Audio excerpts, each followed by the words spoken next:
ও বান্দা, তোরে আমি বড় আদর করে বানাইছি, এমন আদর করে আর কোন প্রাণী আমি বানাই নাই। ও আল্লাহর গোলাম, আমি আল্লাহ পাক রব্বুল আলামিন সব তোমার জন্য ব্যবস্থা করে দিলাম। তোমার পানির দরকার ফ্রি দিয়ে দিলাম, তোমার প্রয়োজন সূর্যের আলো ফ্রি, নাকি টাকা নিছেন? সূর্যের আলো দইরা দইরা দুনিয়ার মেধাওয়ালারা মেশিন বানাইয়া আলোটারে দইরা এটা দিয়া বিদ্যুৎ তৈরি করিয়া সৌর বিদ্যুৎ ঘরে ঘরে দিয়া টাকা নেয়। আল্লাহ কয়, আমারে কয় টাকা বিল দিছো? আল্লাহকে বিল লাগবে না, খালি ঠিক মতো নামাজটা পড় যা।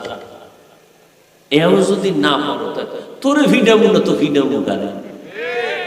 তোর মতো বেঈমানেরে আমি শাস্তি দিব না তো কারে দেব? তোর থেকে তো টাকা পয়সা কিচ্ছু চাই নাই, পানি দিলাম ফ্রি, সূর্যের আলো ফ্রি, বাতাস ছাড়া মানুষ চলতে পারে না, শ্বাস সমস্যা, ডাক্তার অক্সিজেনের পাইপ লাগাই দিছে, কম্পিউটারে বিল উঠছে, 1 ঘন্টায় এত হাজার টাকা দাও। মাওলারে কয় টাকা দিছো? মায়ের গর্ভে আল্লাহ পাক তোমারে কত সুন্দর ভাবে প্যাকেটিং করে ফেললেন, যেই বাতাস ছাড়া মানুষ চলতে পারে না, মায়ের গর্ভে আল্লাহ পাক 1 বিন্দু অক্সিজেন ভিতরে ঢুকান নাই, ঢুকলে তোমার ক্ষতি হবে, প্যাকেট করে দিয়েছে। দুনিয়াতে আসার পরে তুমি কি খাইবা? কোনদিন মা বাবা দোয়াও করে না, আল্লাহ আমার সন্তান দিও, খানা আগে দিও। আল্লাহ সব আয়োজন করেছেন, বিনিময় আল্লাহ তোমার থেকে কিছুই চান না। কত আল্লাহর দয়া! আল্লাহ কয়, রাত দিন মিলাইয়া আমি আল্লাহ একটা কাভার করে দিলাম 24 ঘন্টার। কয় ঘন্টা? ওয়াজআলনাল লাইলা লিবাসা ওয়াজআলনান নাহারা মাআশা। রাত দিলাম ঘুমের জন্য, আরামের জন্য, দিন দিলাম তোর কামাই রুজি করার জন্য। রাতটা শুধু ঘুম শরীরের জন্য মহা এক ঔষধ। এ যুবক, আল্লাহর দেওয়া ফ্রি ঘুম পাইয়া ঘুমাস না। সব চিকিৎসা বিজ্ঞানীরা একমত, রাতের ঘুম হলো শরীরের মহা ঔষধ। প্রফেসর হবি আহমদ শরীফ নয়, ডাক্তার হবি তাসলিমা নয়, কোরআন পড়নেওয়ালা আদর্শ ডাক্তার।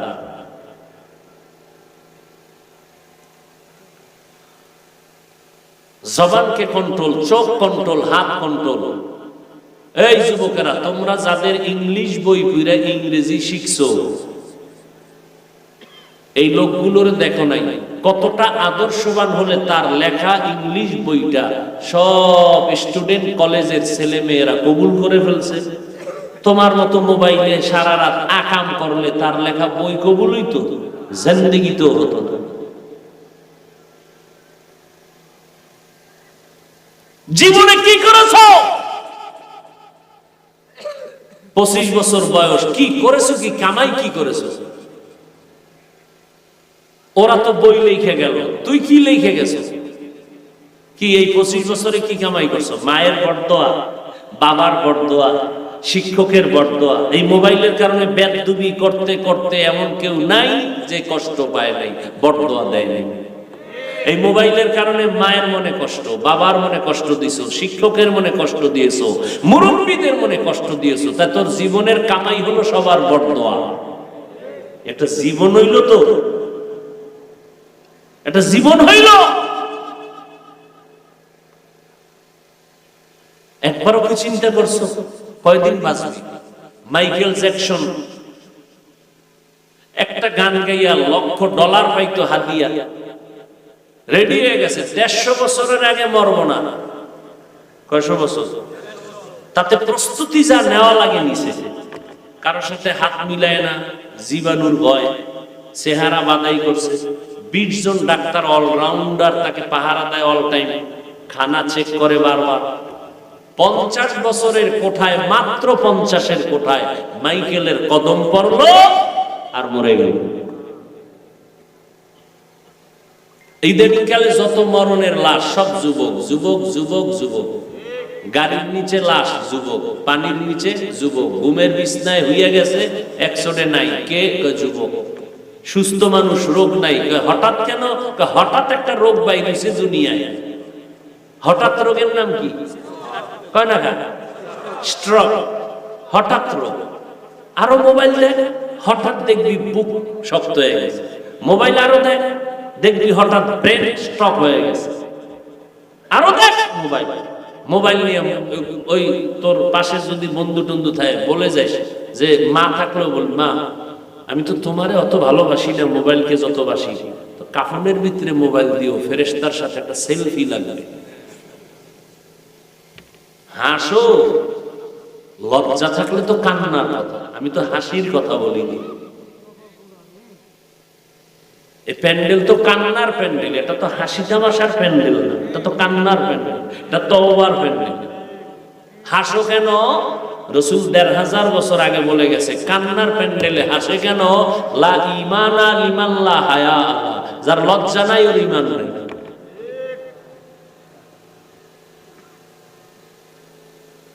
আব্বা আম্মারা কি মুছে আছেন না? ওই জায়গায় কিছু দোলাই দিয়েছি হালকা পাতলা। বহু মা বাপ রেডি থাকেন, যত চিল্লা দেন আর পিসাবের দরবারে দৌড়ান।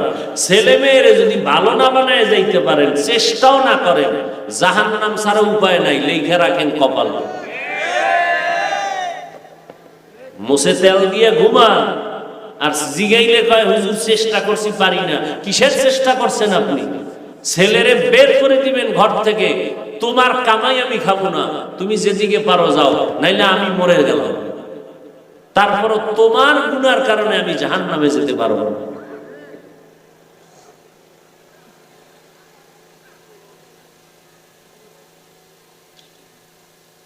রেডি হয়।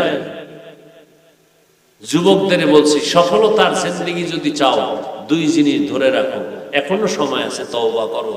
সুস্থতা আর কি গেছে, ভুলে গেছে কি? চরিত্র। এই দুইটা যদি কন্ট্রোলে নিতে চাও, মোবাইল থেকে আলাদা হও। মোবাইল থেকে কি হও? লেখাপড়ায় মনোযোগী দাও। তোমার মতো ভালো যুবক নাই এই জমিনে, নাই? ঢাকা বিশ্ববিদ্যালয়ে যাও, জাহাঙ্গীরনগরে যাও, পিছন থেকে তাকাইলে মনে করবা বাইতুল মুকাররমের খতিব, মাথায় পাগড়ি, বিশাল লম্বা দাড়ি। ও ভাই আপনি কি করেন? কয় ঢাকা কলেজে করি। কয় এই সুরাত কেন? কয় ভিতরে ভিতরে কোরআনের রঙে রং লাগাইছি তো, কোরআনওয়ালাদের সাথে এক সম্পর্ক আছে তো, দাওয়াতের সাথে সম্পর্ক আছে তো, এ কারণে আমি ঢাকা কলেজে পড়লেও আমি আমার আল্লাহকে ভুলি না, আমি রাসূলের আদর্শের বাইরে চলিনি। তা তোমার সমস্যাটা কি? তুমি পারো না কেন?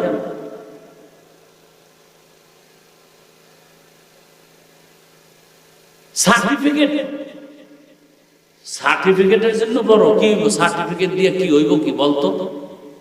সার্টিফিকেট থাকলেই না থাকলে যদি শেষ দুনিয়াতে না খাইয়ে মরত, তা তো বড় তাড়াতাড়ি আমার মরা দরকার ছিল। আমার তো কোনো সার্টিফিকেট নাই, কওমি মাদ্রাসায় পড়ছি, কোনো ডিগ্রি মিগ্রি নেই, কিন্তু সম্মান কি আল্লাহ কম দিছে?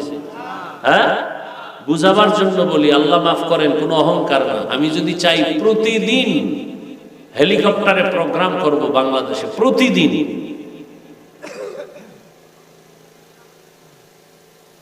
এটা কোনো বিষয়ই না আমার জন্য। না, আমি তো বিশাল সাইনবোর্ড লাগায় রাখছি অফিসের সামনে, হেলিকপ্টারে প্রোগ্রামের আবেদন করবেন না।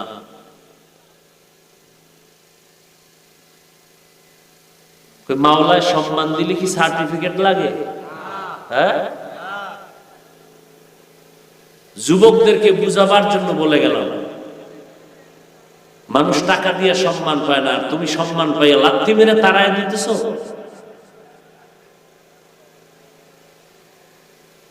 জীবনটাকে এখনো সময় আছে গরম, যে লাইনেই থাকো জীবনকে গরম। এক ডাক্তারের লেকচার শুনলাম 42 মিনিট, রসুলের শুধু একটা হাদিসের শব্দ দিয়া লেকচার আছে, সামনে সব টাইওয়ালারা বসা, বক্তব্য দিতেছে রসুলের হাদিস দিয়া। 42 মিনিট লেকচার দিছে ডাক্তার। আধা ঘন্টার জন্য ওনাকে হায়ার করে নেয় বিভিন্ন সেমিনারে। তুমি ডাক্তার হও, তবে বাউফলের ডাক্তার না, তুমি ডাক্তার হবা, এখন থেকে লালন করো যে আমি ছোটখাটো ডাক্তার না, হয়তো জাতীয় না হয় আন্তর্জাতিক হব। আল্লাহ তোমাকে দিবেন, দুই জিনিস লাগবে, সুস্থতা, সচ্চরিত্র। আর এই দোনোটা নষ্ট করে কে? মোবাইল। আল্লাহ সবাইকে মাফ করেন। নবীজি, আল্লাহ নবীকে বান্দা বলার কয় কারণ? তিন কারণের এক কারণ বললাম, পৃথিবীতে শ্রেষ্ঠ ইবাদত করনেওয়ালা আমার রাসূল। আমার রাসূলের মতো ইবাদত করনেওয়ালা আর কেউ নাই। সারা রাত রাসূল নামাজে দাঁড়ান। এক সাহাবী বলেন আম্মা জান আয়েশাকে, নবীজির কিছু বলেন তো, আশ্চর্য ধরনের কি আছে একটু বলেন। আম্মা জান আয়েশা বলেন, নবীজির আশ্চর্য না কোনটা? তবে শুনো, রাসূলের আশ্চর্য ধরনের এক রাতের ইবাদত। নবী একদিন ঘরে আসছেন, আয়েশা কয়, আমাকে বলেন, হে আয়েশা, আজকের রাতের জন্য আমাকে একটু ছুটি দিবেন নি? আম্মা জান আয়েশা বলেন, আমি দিলাম। দ্রুত রাসূল আমার হুজরার মধ্যেই জায়নামাজে দাঁড়ায় গেলেন। দাঁড়াইয়া রাসূল দীর্ঘ টাইম কান্না কান্না কান্না কান্না, রুকুর খবর নাই, শুধু কান্না কান্না কান্না। দাড়ি ভিজে, মনে হয় বৃষ্টির পানির মতো বুক ভেসে যাচ্ছে রাসূলের কান্নায়, দীর্ঘ টাইম। এরপরে রাসূল রুকুতে গেলেন, রুকুতে গেছে তার উঠে না, উঠে না, কান্না কান্না। উঠলেন, সেজদায় চলে গেলেন, সেজদায় গিয়া এমন কান্না শুরু করলেন, এই এক সেজদায় ইতিমধ্যে সারা রাতের এক সেজদায়, এখনো প্রথম রাকাতের সেজদা, বেলাল এসে বলতেছে, রাসূল আজানের টাইম সমাগত। কোন আজান?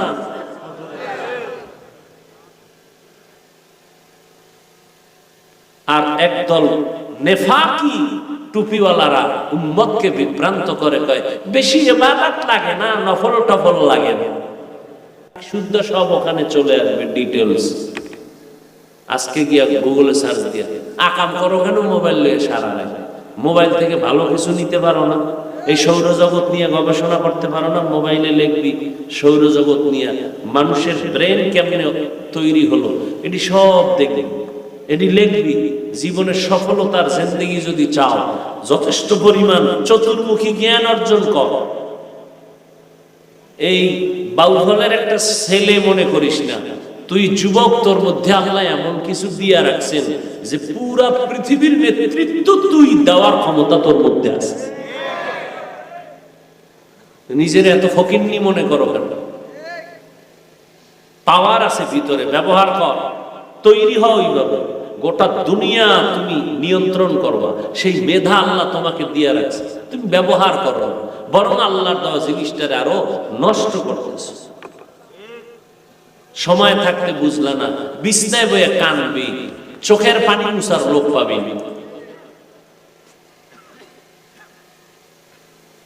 কপাল পুরলে আর কি করা? আল্লাহ বলছেন আমার বান্দা, আল্লাহ বান্দা বলছেন খুব মোহব্বত করে। অল্প মোহব্বত না বেশি? বেশি মোহব্বত কেমনে দেখেন, কোরআন শরীফের মধ্যে আল্লাহ পাক অনেক নবীজির নাম নিছেন না? ইয়া নূহ ওয়া নাদাইনাহু ইয়া ইব্রাহিম কদ সাদ্দাকতার রুইয়া ইন্না কাযালিকা নাজজিল মুহসিনিন। ইয়া মূসা, ইয়া ঈসা ইবনে মারইয়াম। আল্লাহ নবীদের নাম কোরআনে নিয়েছেন নাম ধরে, কিন্তু আপনার আমার নবীর নাম একবারও ধরে ডাকেন নাই। ভালো করে খেয়াল করেন। তবে নবীর ব্যাপারে এমন সুন্দর সুন্দর উপাধি ধরেছেন, যেই উপাধিগুলো ব্যাখ্যা সাপেক্ষ, এমন এমন শব্দ যেগুলো ব্যাখ্যা না করলে বোঝা বড় কঠিন। রাহমাতুল লিল আলামিন আমার নবীরে ডাকলেন খাতামুন নবিয়্যিন, সিরাজাম মুনীরা, বাশীরা ওয়া নাযীরা। নবীকে ডাকছেন ইয়া আইয়ুহাল মুযাম্মিল, ইয়া আইয়ুহাল মুদ্দাসসির। আমার নবীরে ডাকলেন ইয়াসিন, তাহা। আমার নবীর সম্বোধনের শব্দগুলো কত ব্যাপক, কত অলংকার যুক্ত, ব্যাখ্যা সাপেক্ষ, অত্যন্ত উচ্চাঙ্গের শব্দ নবীর শানে আল্লাহ ব্যবহার করেছেন। লাকাদ কানা লাকুম ফি রাসূলিল্লাহি উসওয়াতুন হাসানাহ ওয়া ইন্নাকা লাআলা খুলুকিন আযীম ইন্না আ'তাইনাকাল কাউসার।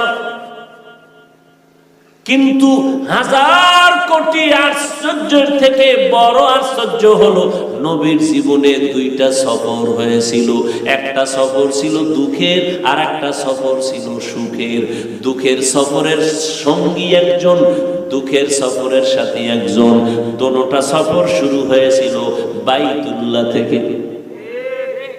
হিজরতের এক সফর, মেরাজের এক সফর। এই দুই সফর আমার নবীর আশ্চর্য ধরনের সফর। তবে সব থেকে বড় আশ্চর্য হলো মেরাজের সফর। যে আশ্চর্য সফরটাকে আজও ১৫০০ বছর পরে বহু নাস্তিকেরা পর্যন্ত এখনো সমালোচনা করে, মেনে নিতে পারে না। নবীজির কোরআনে কোথাও নাম ধরলেন না, কিন্তু এমন এমন শব্দ বললেন, সর্বোচ্চ অলংকার যুক্ত শব্দ, দামি শব্দ। কিন্তু আশ্চর্য, নবীর জীবনের মেরাজের সব ব্যবহারের বেলায়, ঘটনার বেলায় আল্লাহ আমার নবীকে একটা সম্বোধন করেছেন বান্দা বলিয়া। কি বলিয়া? দেখছেননি কতটা কঠিন কথা। নবীরে আল্লাহ নাম ধরে না, কিন্তু এমন এমন শব্দ দইরা ডাকছেন যেগুলো ব্যাখ্যা অনেক লম্বা। কিন্তু মেরাজটা এত আশ্চর্য ধরনের এক সফর, সেখানে আল্লাহ নবীর একটা সর্বোচ্চ দামি শব্দ ধরলেন না, এমন একটা শব্দ ধরলেন কি বান্দা। এতটা নরমাল, আমিও বান্দা, নবীও বান্দা, হিন্দুও বান্দা, খ্রিস্টানও বান্দা। এই শব্দটা নবীর বেলায় ধরলেন কেন? এতটা নরমাল শব্দ ধরলেন কেন? মেরাজের ঘটনার বেলায় সুবহানাল্লাযী আসরা বিআবদিহি লাইলাম মিনাল মাসজিদিল হারামি ইলাল মাসজিদিল আকসা। নবীরে আল্লাহ বান্দা বলে সম্বোধন করেছেন। কি আমার কথাটা আপনারা বুঝেননি? প্রশ্ন আছে না নাই? নবীর নাম ধরেন নাই, কত সম্মান। এমন এমন দামি দামি শব্দ ধরে ডাকছেন। মেরাজটা হলো আশ্চর্য ধরনের এক সফর, যেটা এখনো ১৫০০ বছর পরে বহু বেঈমানেরা মানতে পারে না। সেখানে আল্লাহ একটা শব্দ ব্যবহার করলেন যেটা একেবারে নরমাল। হিন্দুরাও বান্দা, আমরাও বান্দা, নবীরেও কয় আমার বান্দা। বুঝেননি কথা? কারণ কি? তার তিনটা কারণ আছে। কয় কারণ বলেন? একটা বলিয়া মোনাজাতের দিকে যাব। ভাইরা আমার নবীকে আল্লাহ শুধু বান্দা বললেন কেন? এর তিনটা কারণের একটা কারণ, বান্দার সাথে আল্লাহর গভীর সম্পর্কের নাম কি বলছিলাম মনে আসেনি? আল্লাহর সাথে গভীর সম্পর্ক বান্দার, এর মাঝখানে মাধ্যমটা কি?